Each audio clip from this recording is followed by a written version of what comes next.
So there's a verse in the Quran which commands both men and women to lower their gaze. Again, you look at it, we can look at it in the literal sense, and we can also look at it in the metaphorical sense. Both are correct. And it depends on the person themselves. The Quran is kind of custom fit. You buy a shirt from like Kohl's or like Macy's or TJ Maxx, wherever you're shopping, right? It doesn't fit you perfectly, right? Sizes are within ranges. When you go get a shirt custom fit, that's like you. That fits you perfectly. So the Quran, the verses allow to be general fit or custom fit, depending on how you want to read them. So this verse which says lower your gaze, the men and women should lower their gaze for one another and maintain their modesty. It can mean a couple things. First of all, lowering your gaze was a metaphor in Islamic times as being a modest person and not looking directly at someone. In fact, even up until recently, in pre-postmodern times, which is also known as pre-modern times, in America, it was disrespectful to look at someone in the face, especially when they were of higher rank than you.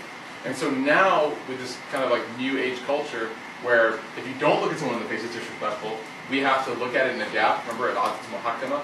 So, to get to the point of your question, you can take it literally depending on your heart and who you are. If you know you're someone who has a real bad issue staring at people in a lustful way, then take it literally. Then lower your gaze. You should not look, right? But if you know that you're someone who can look or who can dodge that info or that inclination in your heart to be sinful, then you can look at in a modest way, right? And so it's kind of, you have to take it and you have to be honest with yourself.